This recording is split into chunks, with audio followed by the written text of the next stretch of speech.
Hi అండి. ఈరోజు మేము తిరుత్తని సుబ్రహ్మణ్య స్వామి గుడికి వచ్చాము. తిరుపతి నుంచి 90 కిలోమీటర్ దూరంలో ఉంటుంది. తిరుత్తనికి మెయిన్ ఎంట్రన్స్లో సుబ్రహ్మణ్య స్వామి త్రిశూలము, సుబ్రహ్మణ్య స్వామి గోపురం ఉంటుంది.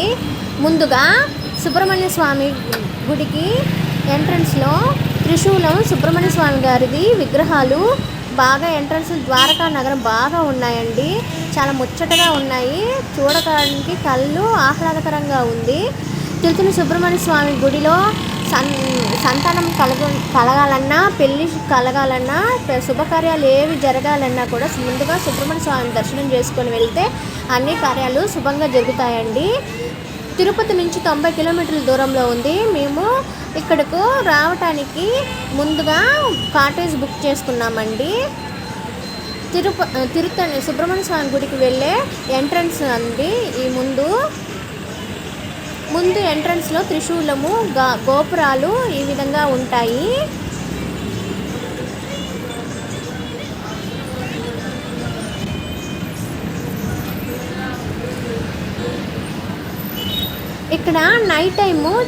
ఇక్కడ నైట్ టైము లైట్స్ వేస్తారండి. లైట్స్ వేసినప్పుడు వాటరు చాలా బాగా పడుతూ ఉంటుంది.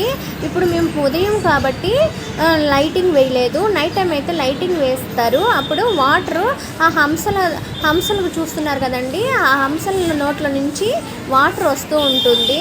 బాగా చూడముచ్చటగా ఉంటుంది. చాలా కలర్ఫుల్గా కూడా ఉంటాయి.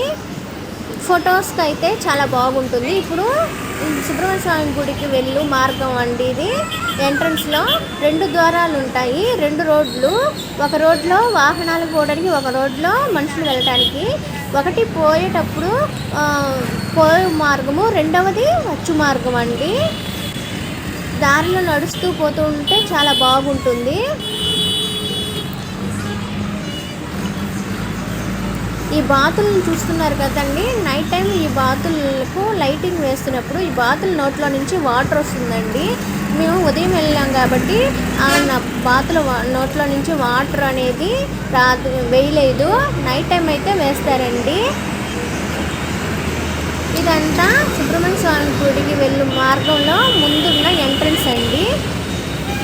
ఫస్ట్ ఇక్కడి నుంచే బయలుదేరుతాము. బస్సు మార్గాలు కూడా ఉన్నాయి. కాటేజీలు కూడా బుక్ చేసుకోవచ్చు. దూరం నుంచి వచ్చిన వాళ్ళకి కాటేజీలు ఉంటాయండి. ఎదురుగా కనిపిస్తున్నదే కాటేజ్ రూమ్ అండి.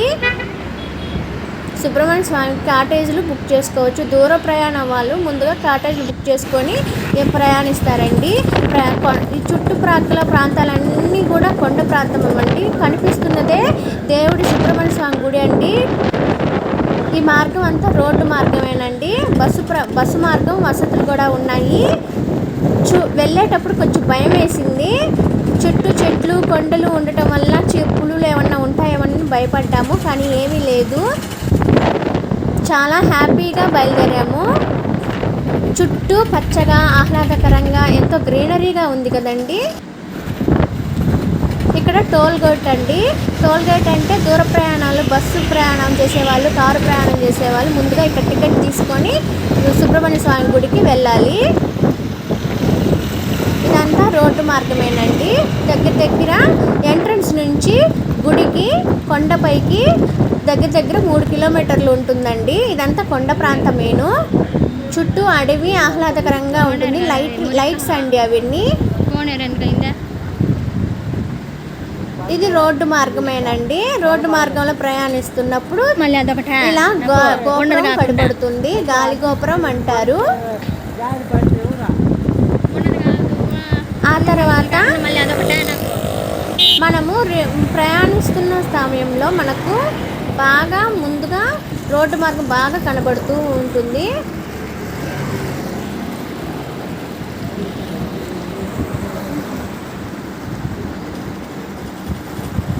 రోడ్డు ఇరువైపులా లైట్స్ ఉంటాయండి. చీకట్లో ప్రయాణం చేసే వాళ్ళకు ఏం భయపడాల్సిన పనేం లేదు.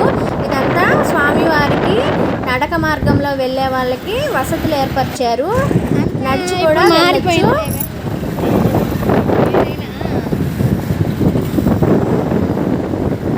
ఇది టోల్ గేట్ అండి. ఇక్కడ టికెట్లు తీసుకొని ప్రయాణం బస్సులో వెళ్ళేవాళ్ళు, కార్లో వెళ్ళేవాళ్ళు, స్కూటర్లో వెళ్ళే వాళ్ళకి టోకన్లు ఇస్తారు.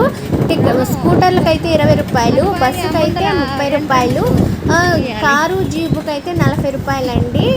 ఈ విధంగా 2 వీలర్స్ 4 వీలర్స్కి ఒక్కొక్క రేట్ ఉంటుంది. ఇక్కడ స్వామివారికి కొండ మీదకి వచ్చేసామండి. ఇక్కడ కార్ పార్కింగ్ కూడా ఉంది. కనిపిస్తున్నదే గాలిగోపురం అండి. ఆ పక్కన ఉన్నది గుడి అండి. ఆ పై ఎత్తున కనబడుతున్నది గుడి.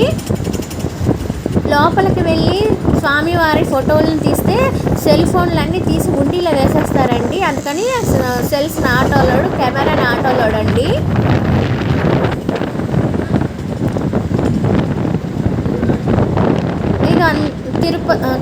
కొండ మీద నుంచి కింద దిగువన వస్తున్నప్పుడు ఇలా చుట్టుప్రక్కల చెట్లు కొండలు ఉంటాయండి. ఇక్కడ మనము దర్శనం చేసుకొని బయటకు వస్తున్నప్పుడు చెవులు కుట్టుకోవడం కోసం ఏర్పరిచిన ఆహ్లాదకరమైన కాటేజీలండి. గుడి ప్రాంగణంలో బయటకు వస్తే షాప్స్ చాలా ఉంటాయి. మనం ఎన్నైనా ఏ వస్తువైనా కొనుక్కోవచ్చు. పంచామృతం, నెమలికలు, సుబ్రహ్మణ్య స్వామికి సంబంధించిన పూజ సామాన్లు అన్నీ కూడా ఇక్కడ ఉంటాయి. బొమ్మలు, పిల్లలకు ఆడుకోవడానికి అన్ని షాప్స్ కూడా వసతులు ఉన్నాయండి. టిఫిన్ సెంటర్స్ కూడా ఉన్నాయి. ఇక్కడ కొంచెం ముందుగా మనం కొంచెం ఎంట్రన్స్ లో వెళ్తే స్వామివారికి, సుబ్రహ్మణ్య స్వామి వారికి అగ్నిహోమం కనబడుతుందండి. ఇక్కడికి వస్తే మనము మొక్కుకోవాలి. మనము కొంచెం ముందుకు వెళ్ళామంటే ఉప్పు తీసుకొని దాని చుట్టూ దిష్టి తీసుకొని దాంట్లో వేసేయవచ్చు. నిప్పుగుండంలో మన కష్టాలన్నీ మంటలో కలిసిపోవడానికి ఆ అగ్నిహోమం అనేది ఏర్పాటు చేశారు. ఇక్కడ సుబ్రహ్మణ్య స్వామి వారి గుడి అండి. ఇంకా పై ఎత్తున వెళ్తే, ఇంకా మెట్లెక్కి వెళ్తే స్వామివారిని దర్శనం చేసుకోవచ్చు. గుడి ముందు గాలి గోపురము. ఇక్కడి నుంచి కొండ మీద నుంచి చూస్తే ఊరు మొత్తం కనబడుతుంది. స్వామివారి చుట్టుపక్కల ఆహ్లాదకరంగా ఉంటుంది. సుబ్రహ్మణ్య స్వామి వారికి చిన్న కథ ఉందండి. స్వామివారి కథ, స్వామివారు ఇక్కడ కొండ మీద వెలసారు. అందువల్ల స్వామివారికి సుబ్రహ్మణ్య స్వామి వారి కోపం వచ్చి కొండ మీద వెలిసారండి. ఇక్కడ సుబ్రహ్మణ్య స్వామి వారి ఫోటోలు ఉన్నాయి. ఫొటోస్ నాట్ అలౌడ్ అన్నారు కానీ బయటకు కొంచెం చూసి తీసుకోవాలండి. పూజారులు ఎవరైనా చూసారంటే సెల్ ఫోన్స్ తీసేసుకొని ఆ హుండీలో వేసేస్తారు. కెమెరా నాట్ అలౌడ్ అండి.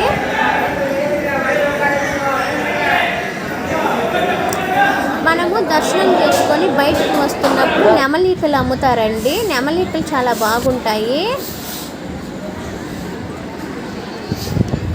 నెమలికలతో మనము ఇంట్లో తీసుకొని వచ్చి పెట్టుకుంటే ఏమున్నా పోతాయి. నెమలికలు చిన్నపిల్లలు పుస్తకంలో పెట్టుకుంటే చదువు బాగొస్తుంది. చిన్నప్పుడు మా నాన్నగారు చెప్పేవాళ్ళు.